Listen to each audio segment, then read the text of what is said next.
रामायण से लेके महाभारत काल तक के कुछ ऐसे प्रमुख पात्र हैं जिन्हें चिरंजीवी की श्रेणी में रखा जाता है, अर्थात वे अमर हैं।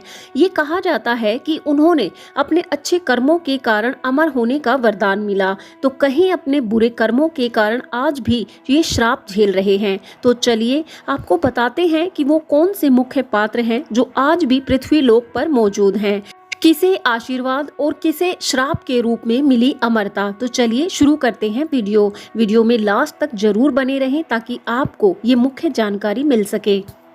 सबसे पहले रामायण के पात्रों में हनुमान जी का नाम आता है। उन्हें प्रभु श्री राम के प्रति अपनी अटूट भक्ति और निष्ठा के लिए जाना जाता है।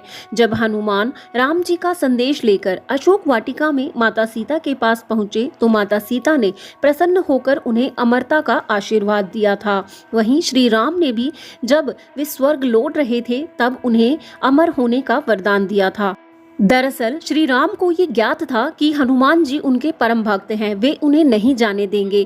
इसलिए श्री राम ने अपनी एक अंगूठी एक दरार में डाल दी, जिसे लेने के लिए हनुमान जी ने सूक्ष्म रूप धारण किया और उसके अंदर चले गए। और दरार इतनी गहरी थी कि वो सीधे नागलोक में पहुंच गए।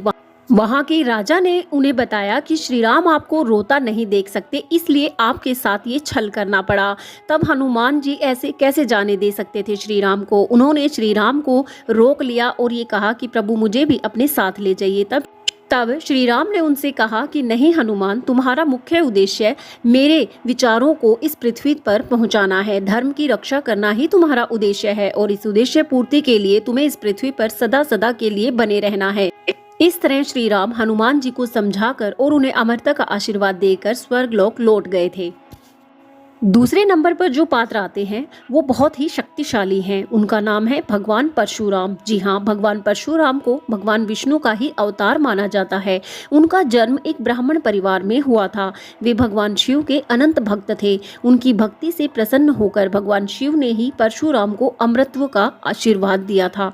परशुराम के बारे में ये कहा जाता है कि उन्होंने 21 बार पृथ्वी को क्षत्रिय विहीन कर दिया था। इतने शक्तिशाली थे परशुराम। उन्हें पितृ भक्ति के लिए भी जाना जाता है। एक बार उनके पिता ने उनसे कहा कि अपनी मां का सिर कलम कर दो, तो उन्होंने एक क्षण भी सोचे बिना ऐसा कर दिया था।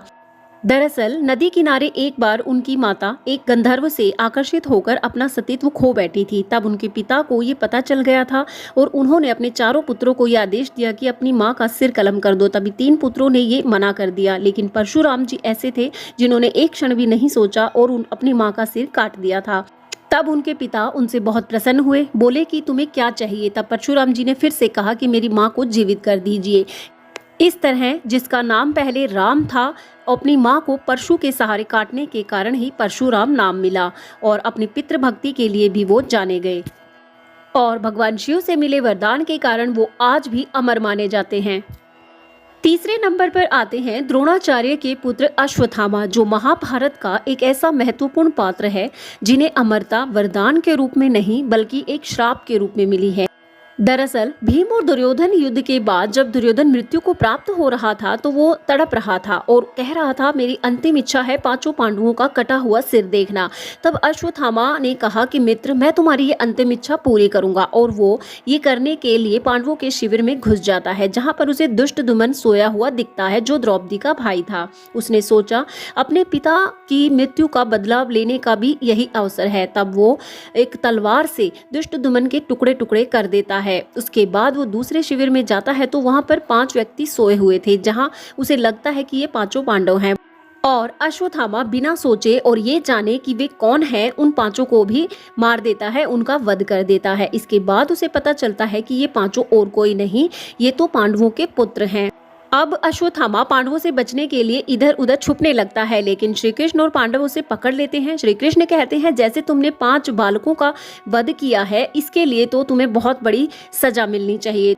तब श्री कृष्ण भीम को यह आदेश देते हैं कि उसके माथे की मणि निकाल ली जाए ताकि वहां से सदा रक्त बहता रहे और उसे ये एहसास रहे कि उसने क्या पाप किया है। तब ऐसा ही किया जाता है और माना जाता है कि अश्वत्थामा आज भी पृथ्वी पर ऐसे ही अपने दर्द से कराहता हुआ घूम रहा है।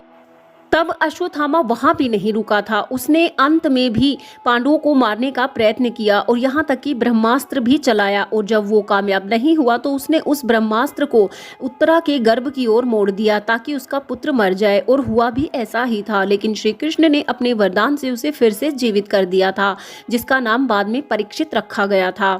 इस तरह अश्वत्थामा को जो अमरता मिली है वो वरदान नहीं, वो एक श्राप के रूप में ही मिली थी।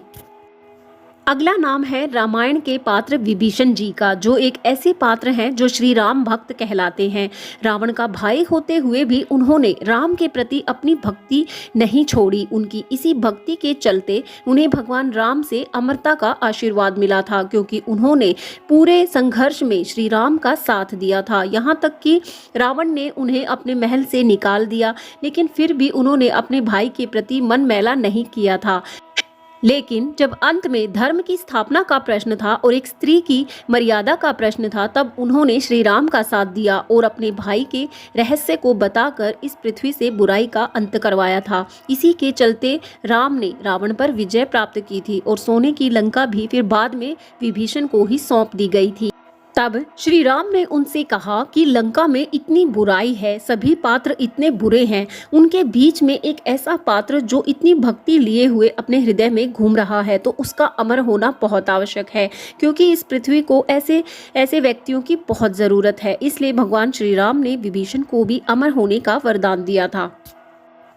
इनके बाद महाभारत के रचयिता वेद व्यास जी का नाम आता है, जो ही ऐसे पात्रों में है जिनको अमरता प्राप्त है। वे सत्यवती और ऋषि पराशर के पुत्र थे। महाभारत के साथ साथ उन्होंने 4 वेद, ऋग्वेद, यजुर्वेद, सामवेद और अथर्ववेद की भी रचना की है। माना जाता है कि वेद व्यास जी को अमरता का वरदान इसलिए मिला था क्योंकि उन्होंने कलयुग में सही आचरण और व्यवहार का ज्ञान लोगों के बीच फैलाने की इच्छा व्यक्त की थी। ऋषि वेद व्यास ने अपनी मां सत्यवती का साथ उस समय भी दिया था जब उनका वंश खत्म होने की कगार पर था। दरअसल अंबालिका और अंबिका के पति विचित्रवीर्य की मृत्यु हो चुकी और अन्य कोई विकल्प न होने के कारण सत्यवती ने अपने पुत्र वेद व्यास से कहा कि वो उसके वंश को आगे बढ़ाए। तब अंबिका और अंबालिका से धृतराष्ट्र और पांडु जैसे पुत्र पैदा हुए थे, और विदुर भी इन्हीं का पुत्र था जो एक दासी से उत्पन्न हुआ था। इस प्रकार वेद व्यास जी ने अपनी मां सत्यवती का साथ दिया था और उन्हें अमरता इसीलिए दी गई थी ताकि वो अच्छे आचरण इस संसार में फैला सकें। इस प्रकार इन पात्रों ने अपने अच्छे कर्मों और बुरे कर्मों के कारण अमरता प्राप्त की। आपका मुख्य पात्र इनमें से कौन है जो आपको ज्यादा पसंद है? कमेंट बॉक्स में अपने विचार जरूर साझा कीजिए। हर पात्र के अपने अच्छे गुण और बुरे गुण होते हैं, लेकिन हमें अच्छे गुणों को स्वीकार करके उन्हें अपने व्यवहार में भी ढालना चाहिए। आप इन पात्रों में से किसके गुण को अपनाना चाहेंगे? कमेंट बॉक्स में ये भी बता सकते हैं। और वीडियो अगर पसंद आया है तो वीडियो को लाइक शेयर करें और ऐसे ही ज्ञानवर्धक वीडियोस के लिए चैनल से जुड़े रहें। इसे सब्सक्राइब जरूर कर लें। जय श्री कृष्णा।